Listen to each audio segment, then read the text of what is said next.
Welcome again to my channel. This is Trev from Trevessence, and this morning we are going to be continuing the reading of the book of Deuteronomy. This morning we're going to be reading chapters 23, 24, and 25. If you have been following me, you would have been able to listen to me read from the book of Genesis, which we started over a year ago.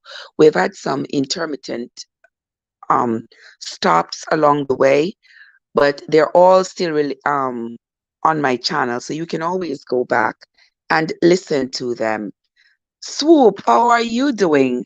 So this morning we're going to be reading chapters 22, 23, and now 23, 24, and 25 of the book of Deuteronomy. So come with me, guys, and let's begin. Deuteronomy chapter 23. He that is wounded in the stones, or hath his privy member cut off, shall not enter into the congregation of the Lord. A bastard.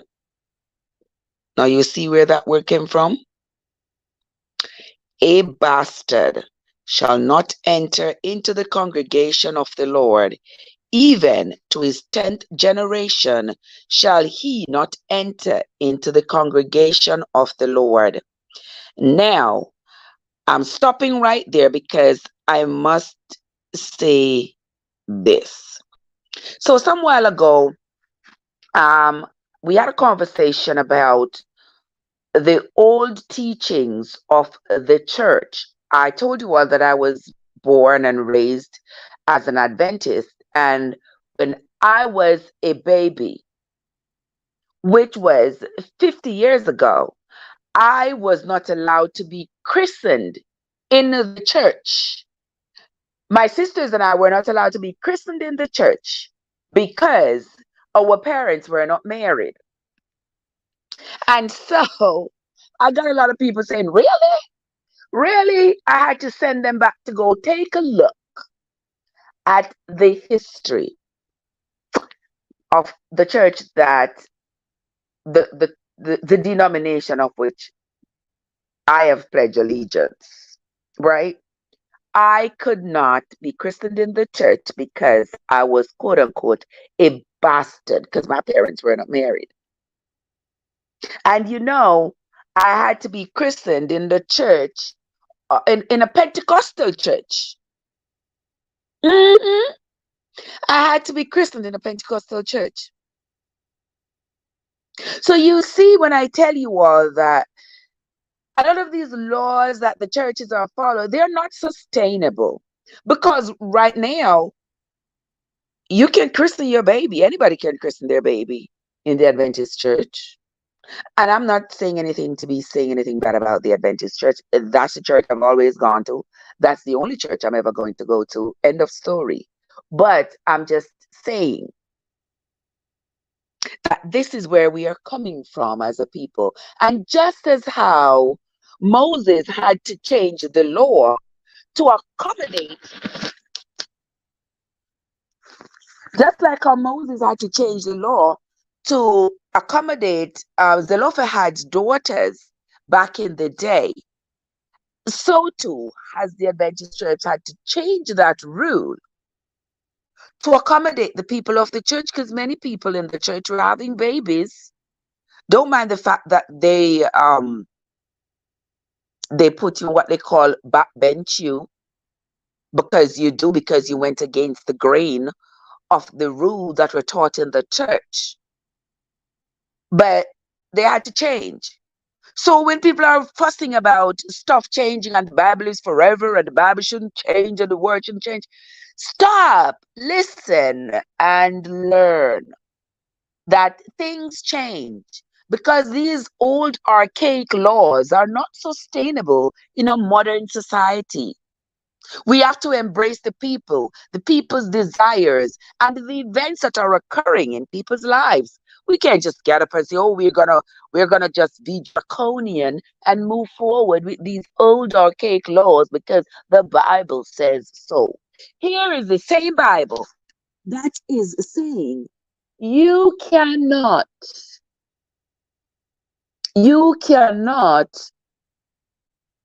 enter into the church if you are a bastard. Hey. And for your 10th generation, 10 generations of you will be able to enter because of the quote unquote sin 10 generations ago. Imagine that. That's like 200 years later. But let us continue. We're going to start over.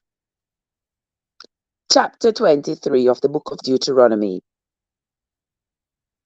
He that is wounded in the stones, or hath his privy member cut off, shall not enter into the congregation of the Lord. A bastard shall not enter into the congregation of the Lord. Even to his 10th generation shall he not enter into the congregation of the Lord. An Amorite or Moabite shall not enter into the congregation of the Lord. Even to their 10th generation shall they not enter into the congregation of the Lord forever.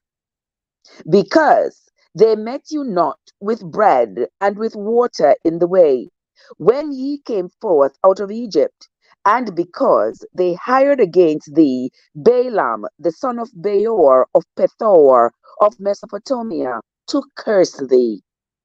Nevertheless, the Lord thy God would not hearken unto Balaam, but the Lord thy God turned the curse into a blessing unto thee, because the Lord thy God loved thee. Thou shalt not seek their peace, nor their prosperity, all thy days forever. Now, this is the Lord, this is the laws of the land back then for the Jews.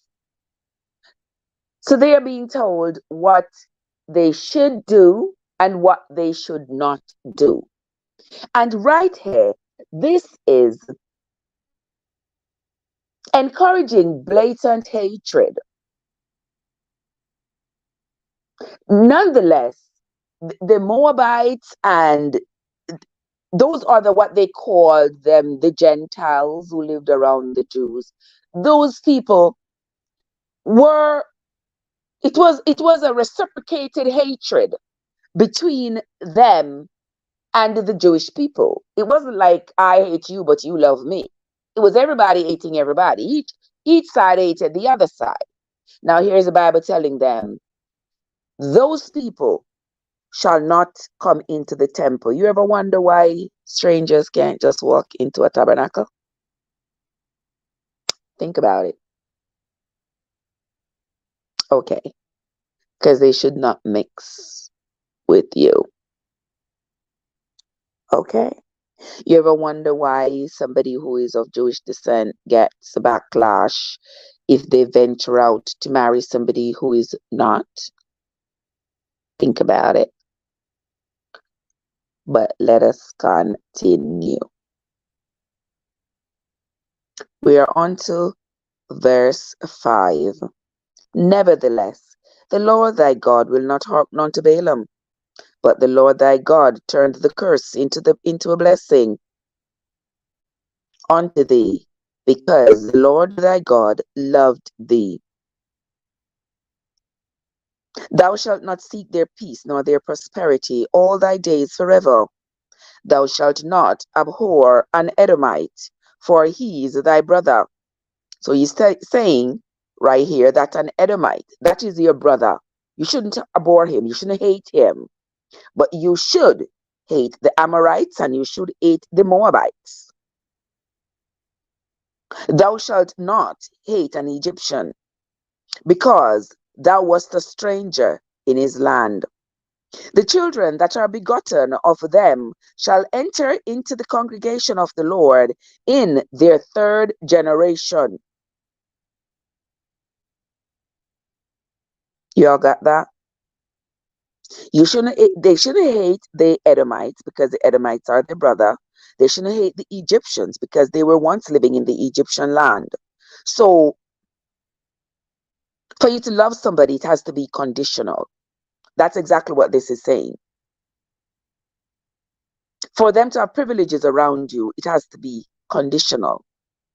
He says, unto the third generation shall they enter. That means until the third generation of the Egyptians and the Edomites shall they enter into the congregation of Jerusalem. The children of Israel, that is. Let us continue. When the host goeth forth against thine enemies, then keep thee from every wicked thing. If there be among you any man that is not clean by reason of uncleanliness, that changeth him by night, then shall he go abroad out of the camp, he shall not come within the camp. But it shall be, when evening cometh on, he shall wash himself with water, and when the sun is down, he shall come into the camp. So if you are dirty for any reason, any laws that have been established that have caused you to be considered unclean, then you shall not come into the temple.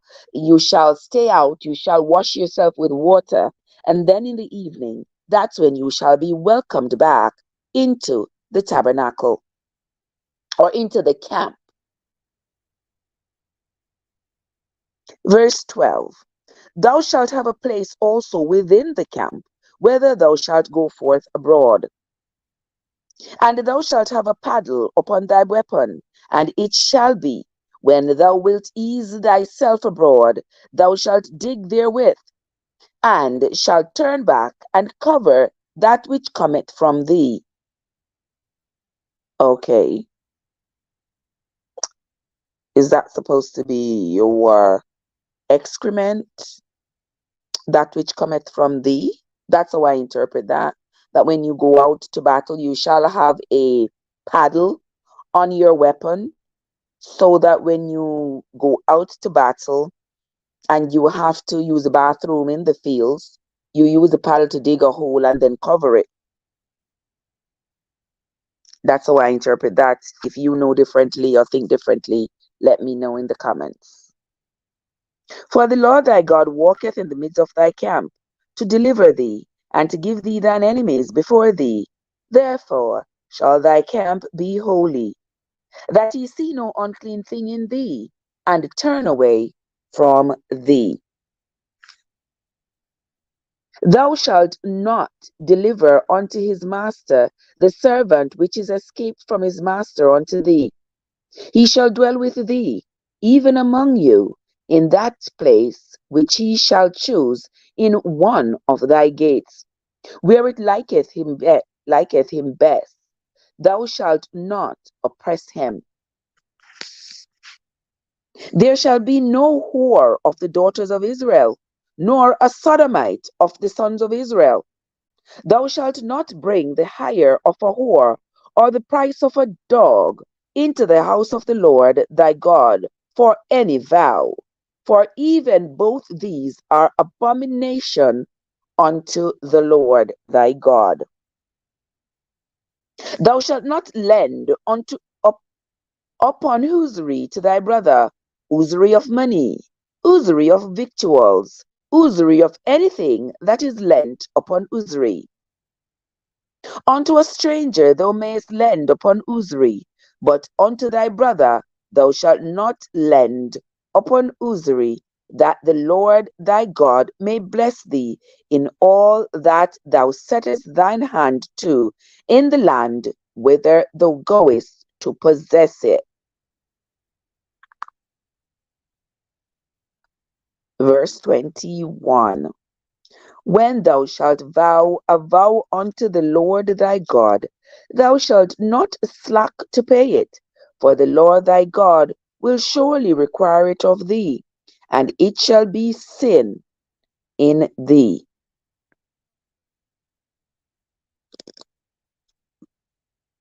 Let's read verse 21 again. When thou shalt vow a vow unto the Lord thy God, thou shalt not slack to pay it, for the Lord thy God will surely require it of thee, and it would be sin in thee. But if thou shalt forbear to vow, it shall be no sin to thee.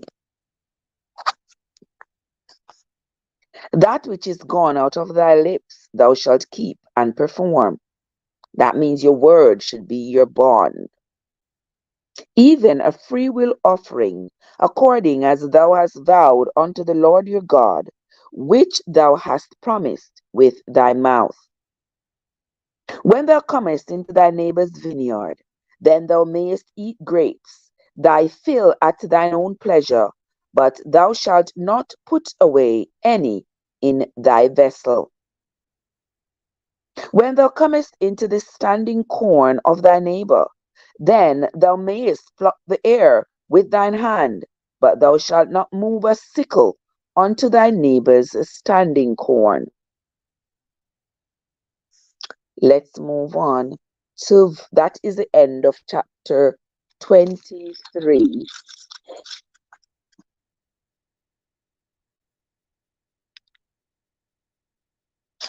But guys, I just noticed something here. We somehow missed chapter 22. And so I'm going to go back and read chapter 22. So right here we're going to have 23, then 22, then 24. My bad. My bad. But we are going to move forward nonetheless. Let's read chapter 22 of the book of Deuteronomy.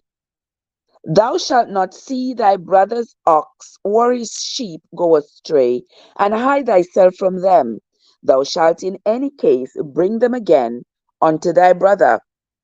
And if thy brother be not nigh unto thee, or if thou know him not, then thou shalt bring it unto thine own house, and it shall be with thee until thy brother seek after it, and thou shalt restore it to him again.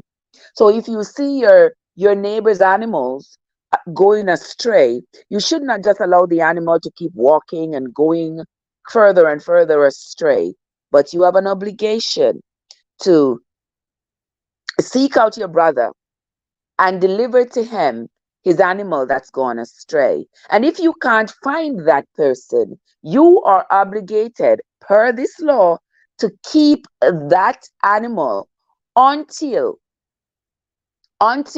the person who owns the animal starts searching for the animal. Then you deliver over the animal. That was when we were truly encouraged to be our brother's keepers. Nowadays, if you see an animal going astray, you're minding your business, because not everybody is herding animals like back in the day. Back in the day, everybody was herding their animals because their animal was their family's security, was their family's source of income. So, and it was what they needed to pay their dowry. So, but now we don't need that. So we don't have people having a herd of cattle in their backyard, everybody having animals all around. So how relevant is that to today's society? What we could do now, we could modify this law to suit the times we are living in. If you see your neighbor's dog or your neighbor's cat going astray, you can get your neighbor to come get the dog, get the cat. And that would be in alignment with this archaic law about the herd, the animals. But anyway, some people still want to hold on and say, oh, well, the Bible says so I'm doing. Let's see how much of the Bible you can continue to hold on to. Let us continue. We're reading the book of Deuteronomy, chapter 22. Verse 4. Thou shalt not see thy brother's ass or his ox fall down by the way, and hide thyself from them. Thou shalt surely help him to lift them up again. The woman shall not wear that which pertaineth unto a man, neither shall a man put on a woman's garment, for all that do so are abomination unto the Lord thy God.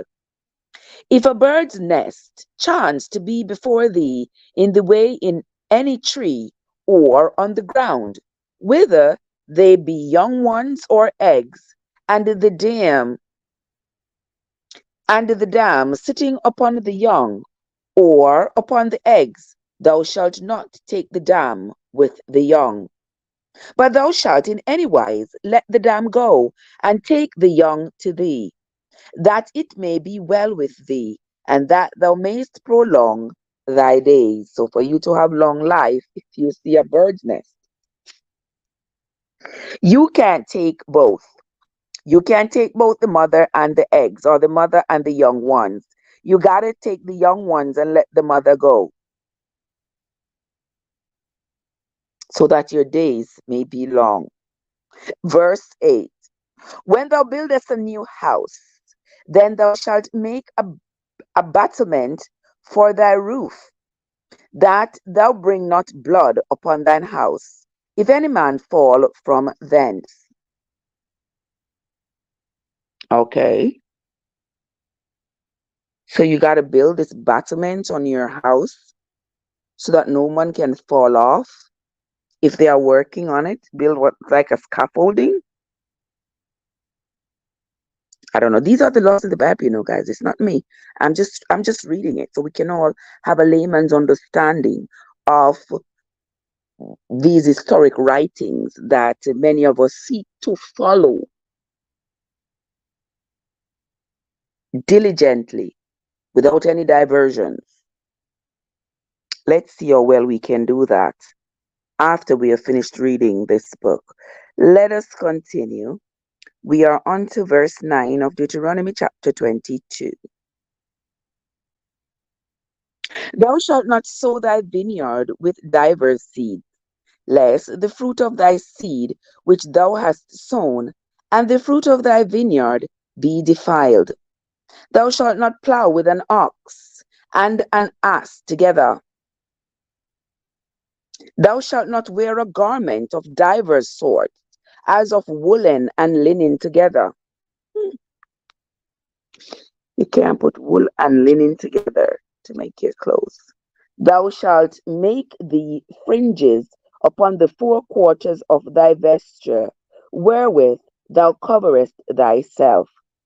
If any man take a wife and go in unto her, and hate her, and give occasions of speech against her, and bring up an evil name upon her, and say, I took this woman, and when I came to her, I found her not a maid.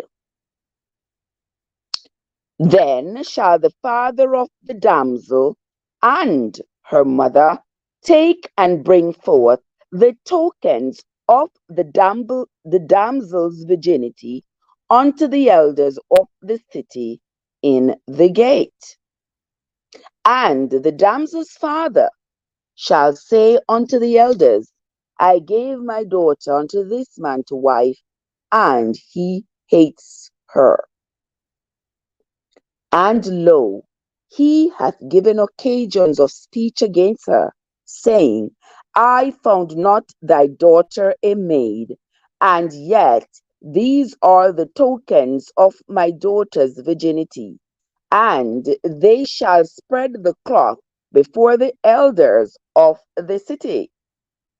And the elders of that city shall take that man and chastise him. What? So if he takes the woman and he marries her, he takes her home, he goes to bed with her, and he finds out that her virginity is questionable, He's got to take her back to the elders, to her mother, to her father, take her to the elders for them to do what again? Imagine in today's world, for those of you who are saying you're following the Bible to the T because the Bible says so, so are you doing. Imagine you getting married. I don't know how many people get married these days as virgins. They probably get married at 12 and 13. But imagine you being married. Your husband takes you home and says, oops, oops. So you're not a virgin after all. I'm taking you back to your parents. And then your parents got to take you to the elders. And imagine, something like this happening.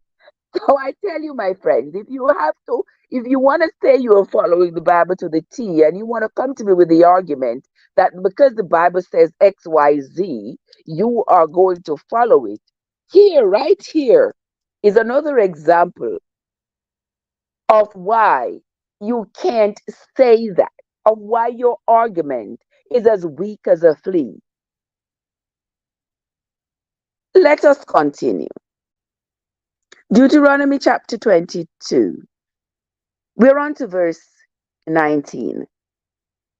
And they shall immerse him in 100 shekels of silver, and give them unto the father of the damsel, because he hath brought up an evil name upon a virgin of Israel, and she shall be his wife.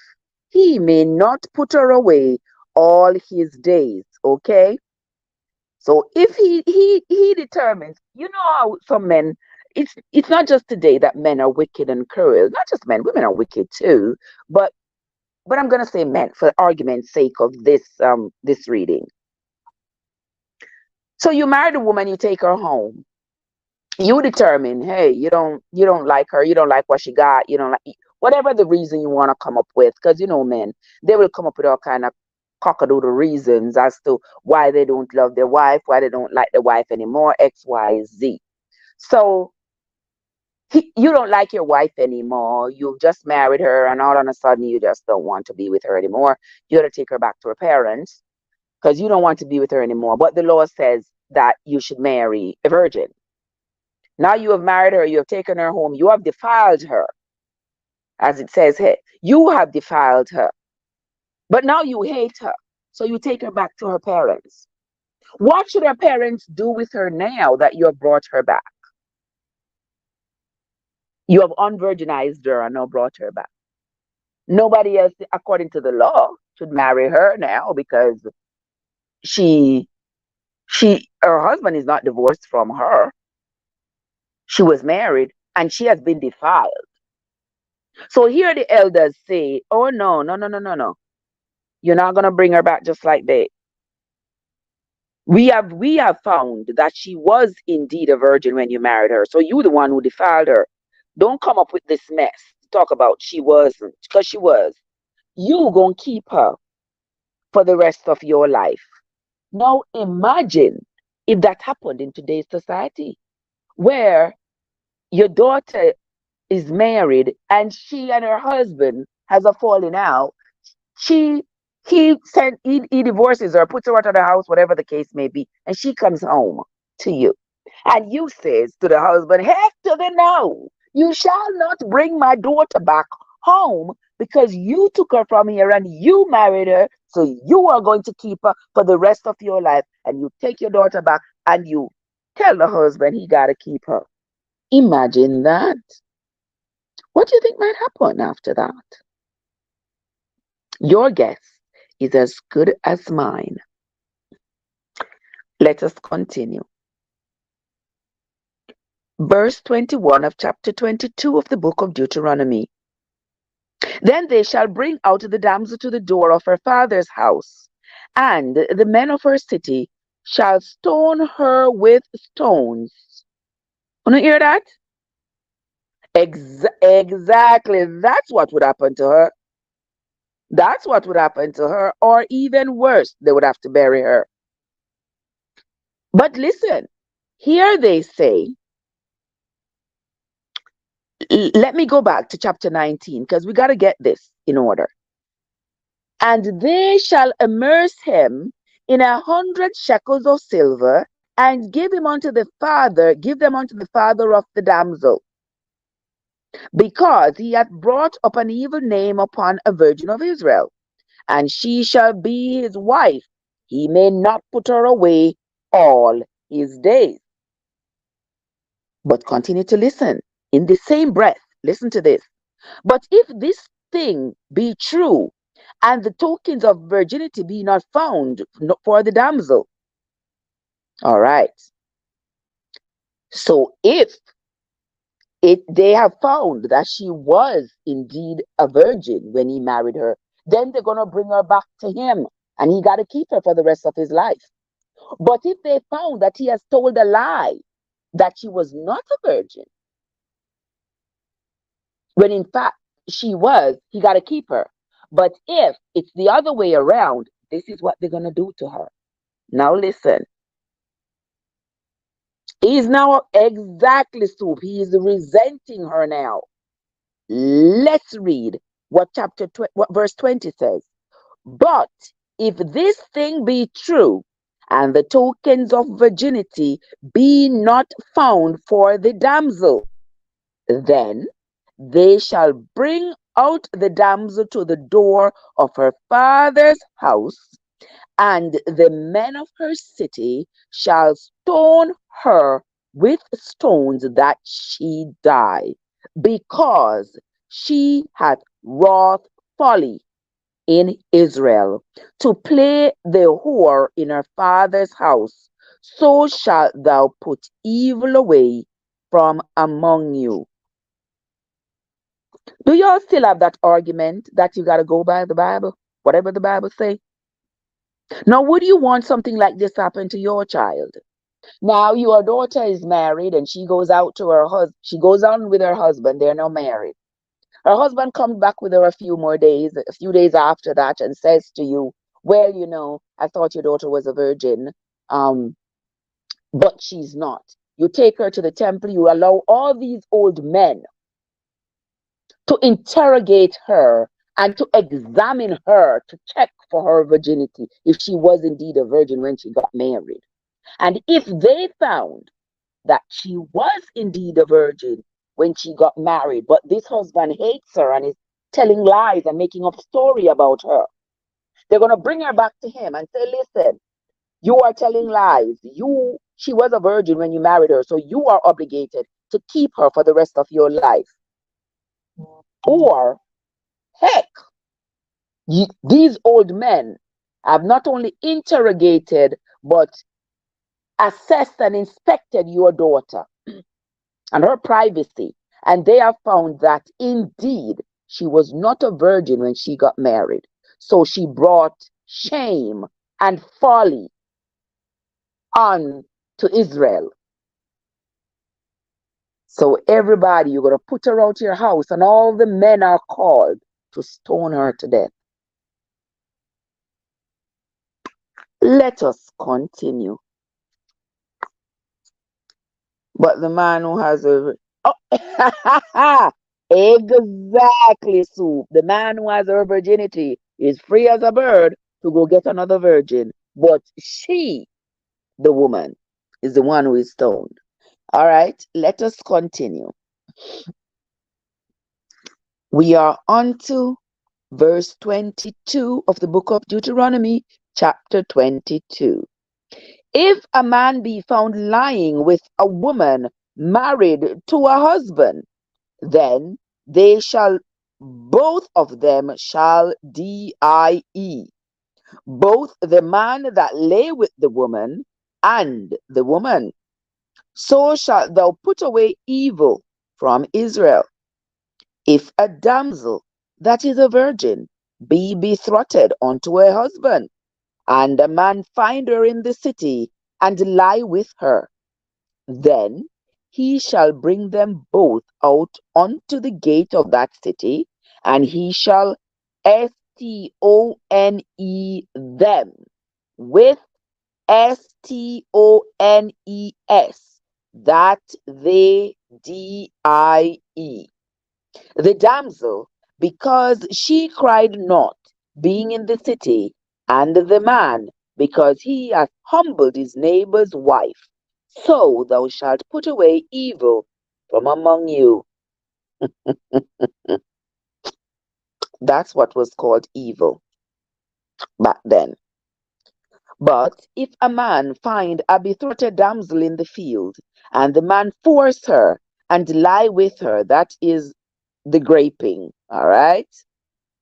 Then the man only that lay with her shall die. So in the case that he raped her, then he alone shall be put to death. All right, verse 26. But unto the damsel thou shalt do nothing. There is in the damsel no sin worthy of death. For as when a man riseth against his neighbor and slayeth him, even so is this matter. For he found her in the field, and the betrothed damsel cried, and there were none to save her. So there she was taken by force and against her will, so the man must be punished. But if she went willingly, as it said earlier, if she was found in the city, as in chapter 24 says, if they were found in verse 24, if they were found in the city to be together, meaning that was consensual. She agreed to be with the man, and the man agreed to be with her, even though she was betrothed. That means engaged to another man. Then both of them shall be stoned. But if he raped her, then he alone shall be put to death. Verse 28. If a man find a damsel that is a virgin, which is not betrothed, and lay hold on her, and lie with her, and they be found, then the man that lay with her shall give unto the damsel's father 50 shekels of silver. Help me, Lord. Somebody out there needs to pay my mama 50 shekels of silver. Somebody out there owes my mama 50 shekels of silver. If a man that lay with her, let's read that again. Verse 28. If a man find a damsel that is a virgin, which is not betrothed, and lay hold on her, and lie with her, and they be found, then the man that lay with her shall give unto the damsel's father 50 shekels of silver, and she shall be his wife. Hey, my husband is somewhere out there married to somebody else. Oh Lord. And he still hasn't paid my mama that 50 shekels of silver. Hell, I'm gonna call him up tomorrow. You gonna pay. Boy, can you imagine that, sis? Yeah, you better pay up. Oh my God. Help my soul. I got 4 adult kids. If I get 50 shekels of silver, I know none, only one is married, and I know the others ain't no virgins anymore. So I gotta get paid now. Hey, and she shall be his wife, because he hath humbled her.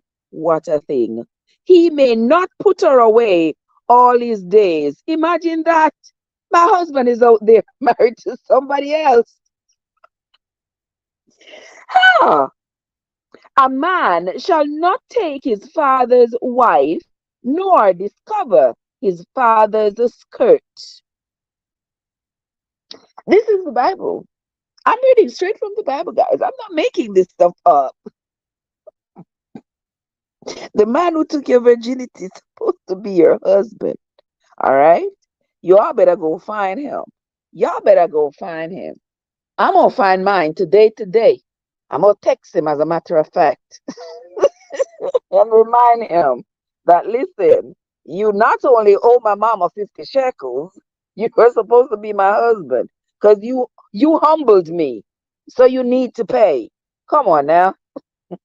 Let's move on, guys. We are going to read chapter 24. You might wonder why I'm jumping from 22 to 24. And that is because in spinning the Bible page, I didn't realize. I know where mine is too. I know where mine is too, sis, and I will certainly be texting him later. Mhm.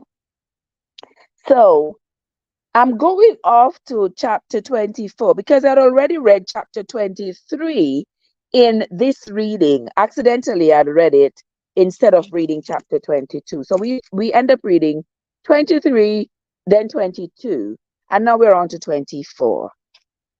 All right. So if you're new here, I want to say welcome. Thank you so much for coming. If you are new into my channel, I want to say a very special welcome to you. And if you are a returning traveler, I want to say thank you for your continued support. If you have not yet subscribed to the channel, now is a great time to do so. We are moving on.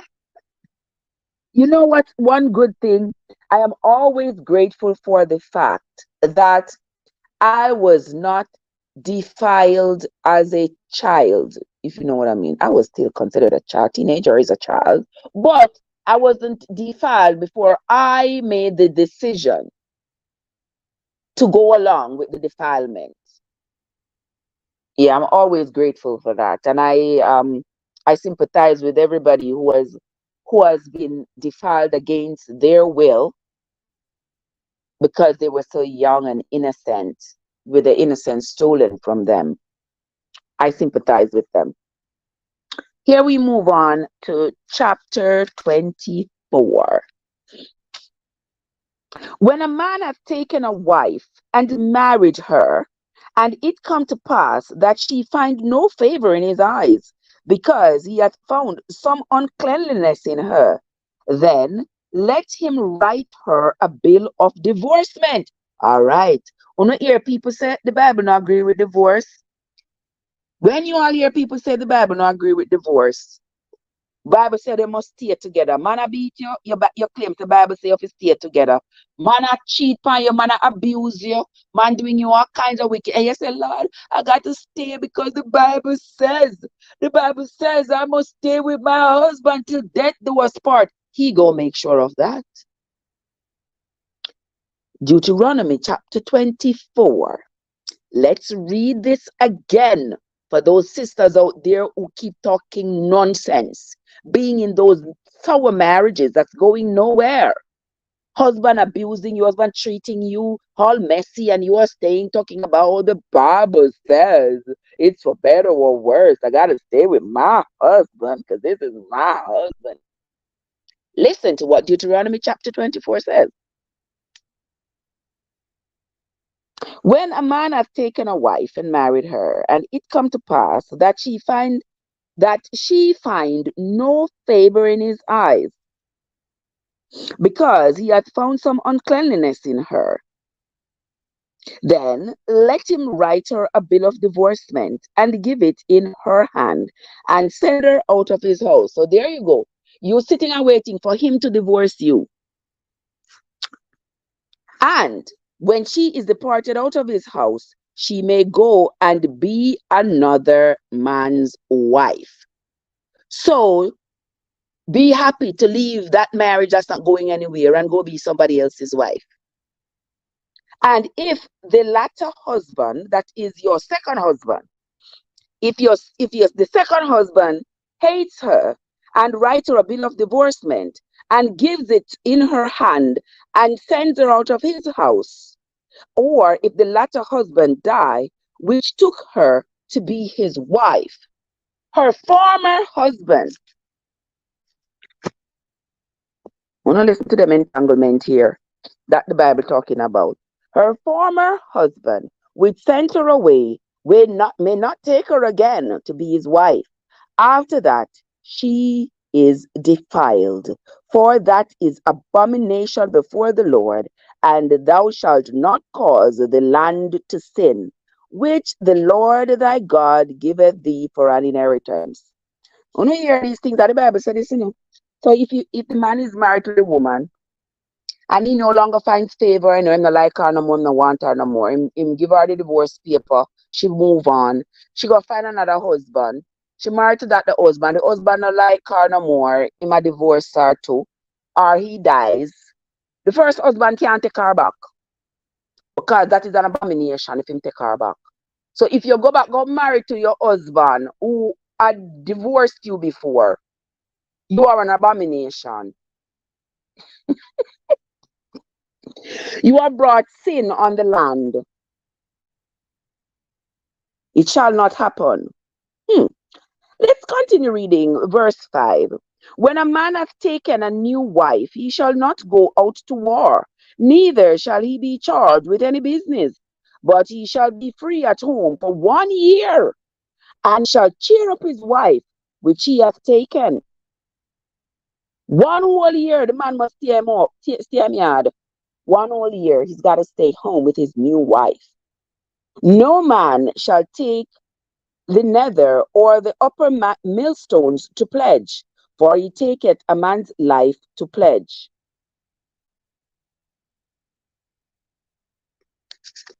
If a man be found stealing any of his brethren of the children of Israel, and maketh merchandise of him, or selleth him, then that thief shall die, and thou shalt put evil away from among you. Take heed in the plague of leprosy, that thou observe diligently, and do according to all that the priests, the Levites, shall teach you, as I commanded them, so he shall observe to do. Remember what the Lord thy God did unto Miriam by the way, after that he were come forth out of Egypt. What did the Lord do with Miriam again? I remember that Miriam was one of them. Miriam was among the people who had asked about Moses having married the Ethiopian woman. You all remember we read that? Miriam and Aaron were concerned for Moses because the law was that they shouldn't marry a stranger. And Moses had married an Ethiopian woman. And when Miriam and Aaron were asking Moses about, like, what is this? Why have you taken a strange woman? It's like Moses wasn't living by the law that he was giving to the people.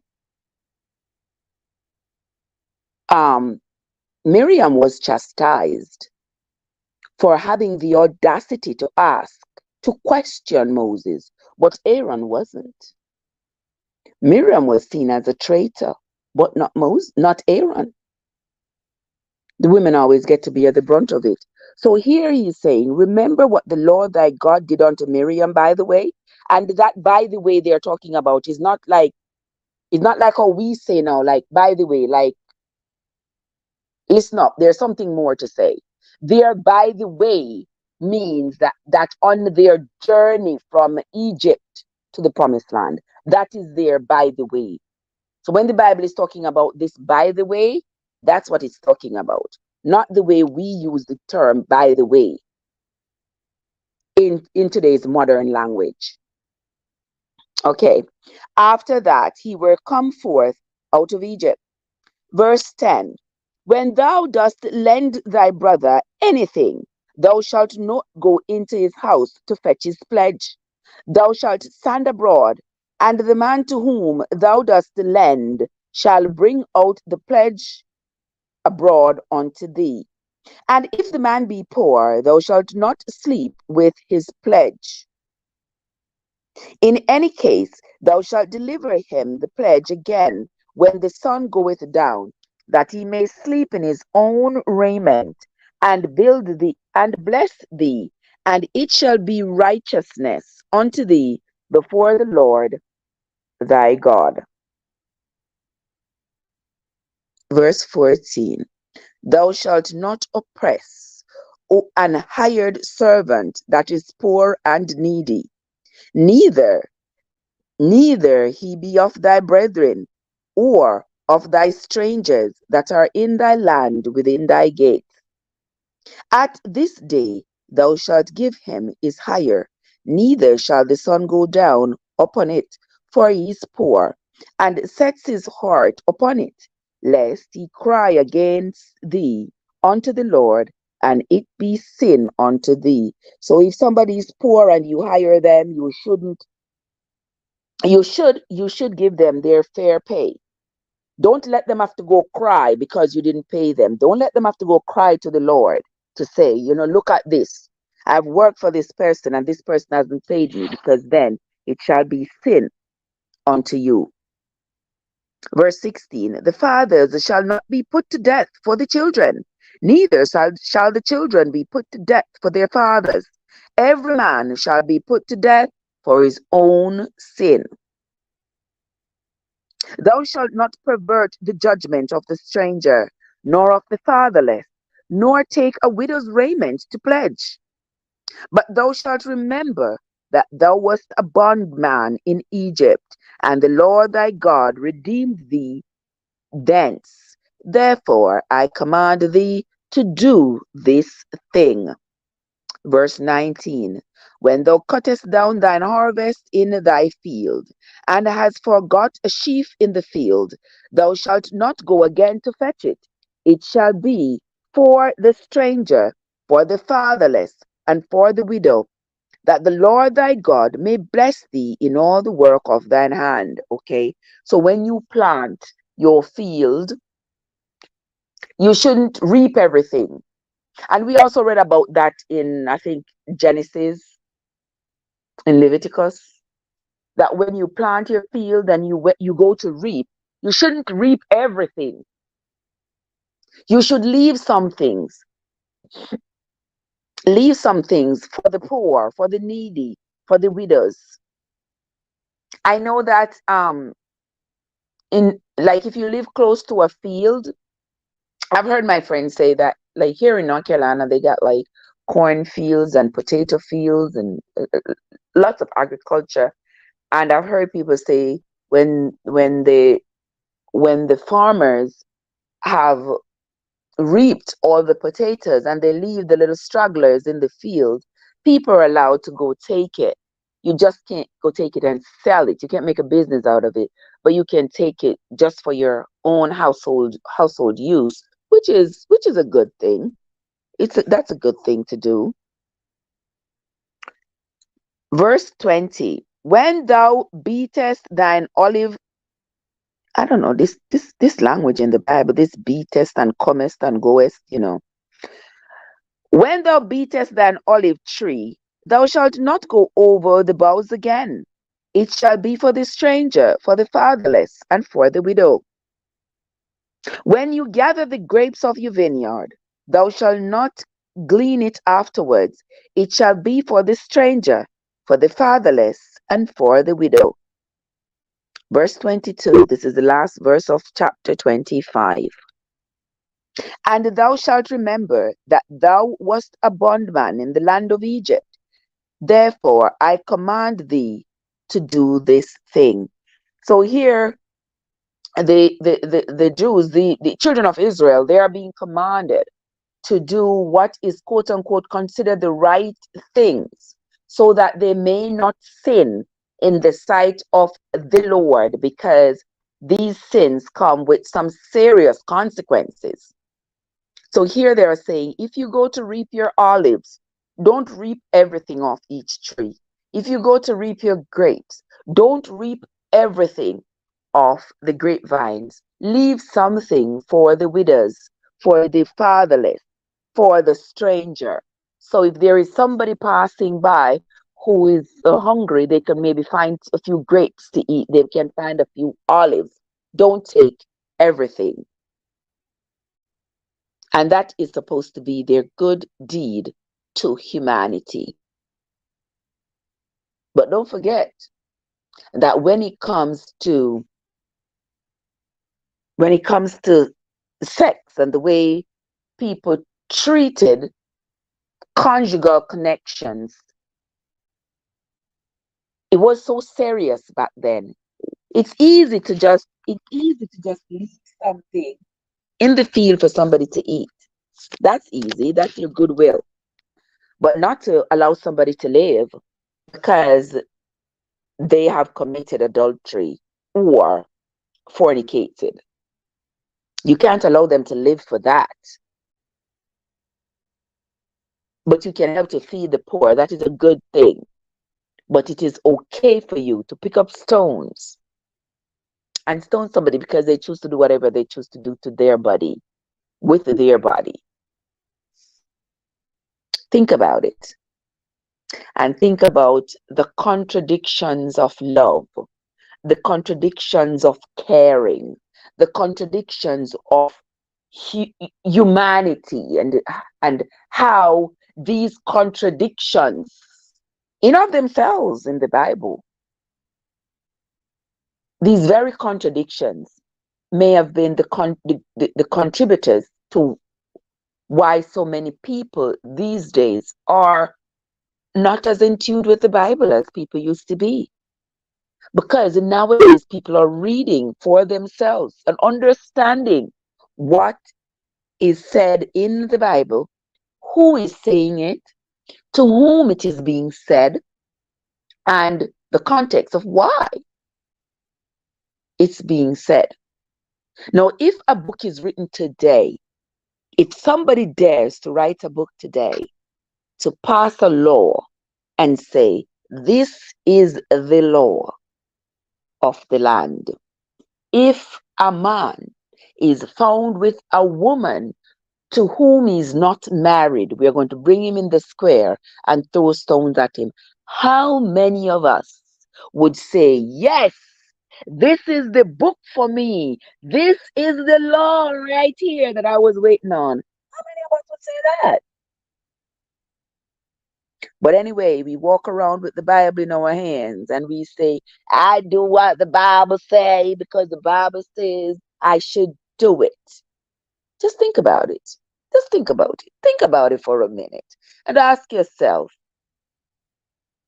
the question that I want to ask you. Because that didn't even sound even remotely practical.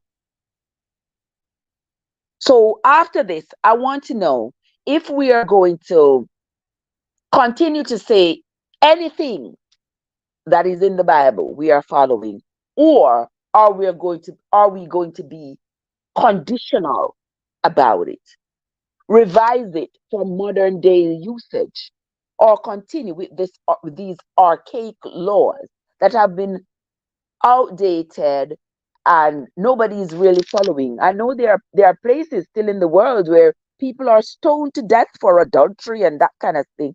Those things are now becoming a thing of the past. But people are still holding on to the Bible and saying they are following everything the Bible says. Just think about it. Women were not even second and third class. They had no rights. A woman had no right to her body. And even today, in today's society over there, in some tribes in Africa, women are being mutilated by old men. Children, young girls, as young as 4, 5, 6, 7, 8, 9, young babies are being mutilated by old men using old razor blades to remove their clitoris. Because a woman should not be pleasured. It is supposed to be a sin. All a woman is supposed to do is to bear children, have a husband. People are being mutilated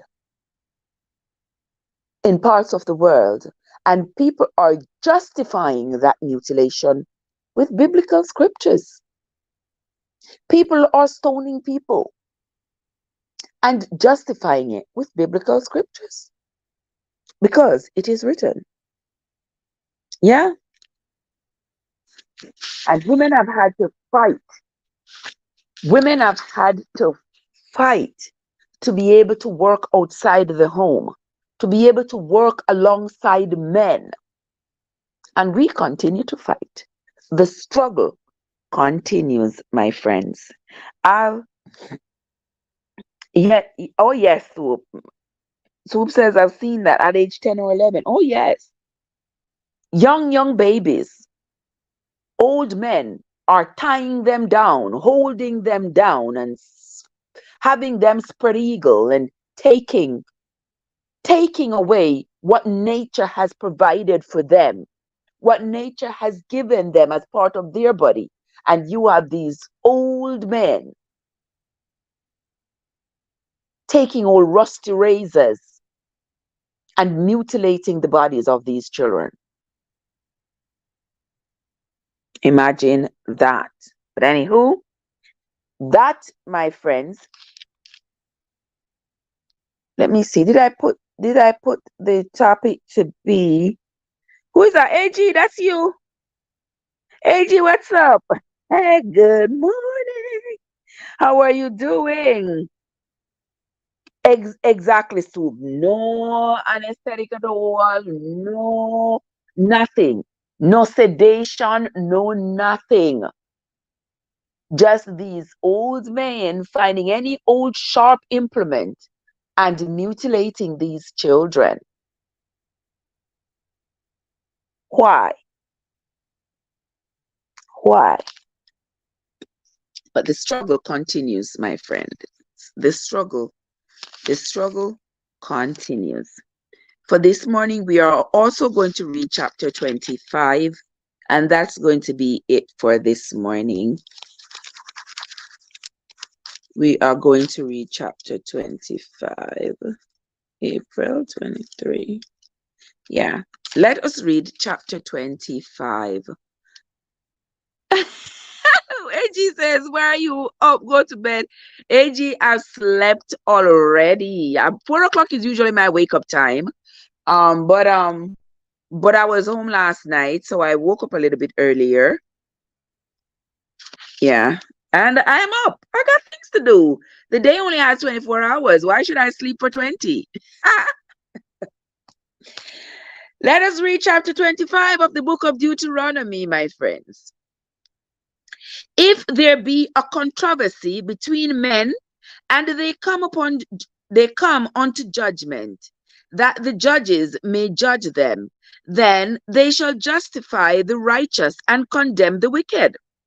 And it shall be, if the wicked may be worthy to be beaten, that the judge shall cause him to lie down and to be beaten before his face, according to his fault by a certain number. You hear that? Y'all remember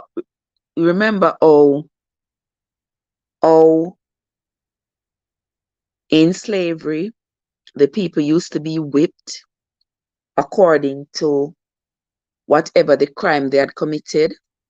That determines how many floggings they would get. Put them on their face to lay down and whip them. Listen to this whooping. Listen to how the whoopings should go. Verse 3 of chapter 25, the book of Deuteronomy. 40 stripes he may give him, and not exceed, lest if he should exceed and beat him above these with many stripes, then thy brother should seem vile unto thee. 40 stripes you forgive him, 40 lashes. Thou shalt not muzzle the ox when he treadeth out the corn. If brethren dwell together, and one of them die and have no children, the wife of the dead shall not marry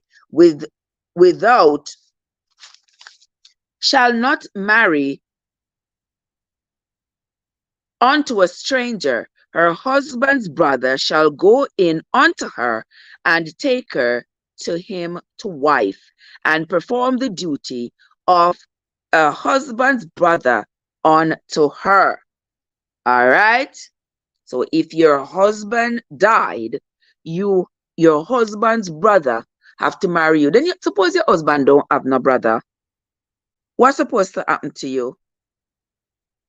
And it shall be, because you all remember how with Tamar, if you all remember, we had read that before, how Tamar, that woman in the Bible, Tamar was married to Judah's first son. Keep it in the family, I agree. Tamar was married to Judah's first son. And he was wicked in the sight of God, they say, and God smote him. And he died.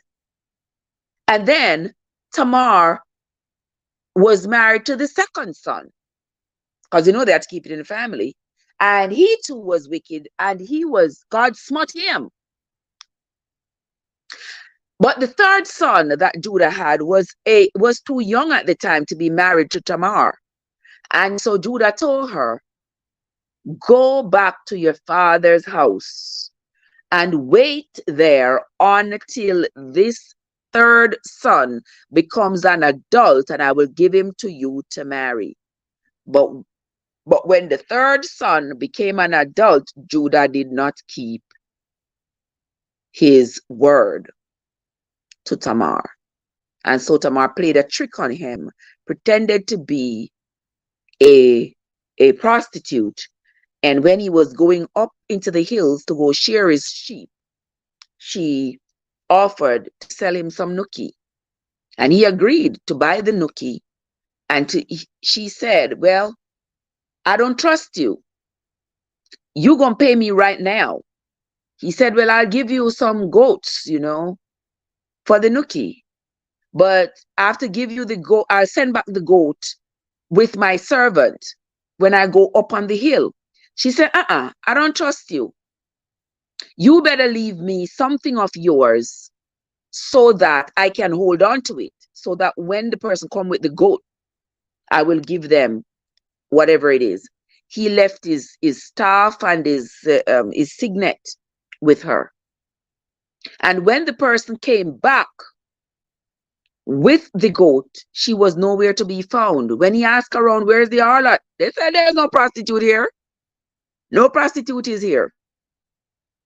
When they found out that she was pregnant, he ordered that she be brought to justice for being pregnant and not being married. And not only that, she was supposed to be waiting for him to give her the last son to marry. So why did she go against the law and go get pregnant? And as they were chastising Tamar, Tamar said, this signet and this staff, the person who owns this signet and this staff is the father of the child I'm carrying. Who is it? They found out that it was Judah. They could no longer punish Tamar. They could no longer punish her because she was pregnant for the same man who was just about ready to enact the punishment on her for being pregnant with somebody's child and not waiting for his son to marry her, even though he was never going to give her his son. He was just tricking her. So then he didn't bother to punish her because she was one step ahead of him. And she had the twins for him. Y'all remember that? She had the twins for Judah. So the children she had ended up being her husband's brother and sister. They end up being her husband's siblings because they belong to her husband's father. So these are the same things that we see happening. Men are trying to enact laws against women for what women do with their bodies. We see right now there's this big Roe v. Wade contention that continues because these men, they want to sit down up there and make decisions and tell a woman what she should and shouldn't do, what she can and can't do with her body. They still want to maintain this patriarchal regimen where they make the law and they say what we need to do. It's not a level playing field between them and us. It's like they are against us, and women are not standing for it anymore. Let us continue with verse 6 of chapter 25. And it shall be that the firstborn which he beareth shall succeed in the name of his brother which is dead, that his name be not put out of Israel. All right, you hear that? So she shall name her first son, her firstborn. She shall name the firstborn after her husband that is dead, so that his name will not be forgotten. And if the man like not to take his brother's wife, then let his brother's wife go up to the gate unto the elders, and say, my husband's brother refuses to raise up unto his brother a name in Israel. He will not perform the duty of my husband's brother. Then the elders of his city shall call him and speak with him. And if he stand to it and say, I like not to take her, then shall his brother's wife come unto him in the presence of the elders and loose his shoe. You hear that? Loose his shoe from off his foot and spit in his face, and shall answer and say, so shall it be done unto that man that will not build up his brother's house. You hear that? At the law that, that is the law, If your brother dies, you need to take his wife as your wife, as yours. Sleep with her, give her children, all that thing. But if you refuse, if you don't like her like that, and you don't want to have to partake in that, you don't want to have to do that. She go up to the church and she complain to the elders at the church and say, my husband's brother does not want to live up to these responsibilities to take me as his wife. What should I do? The elders are going to call him in and talk to him and say, this is the law.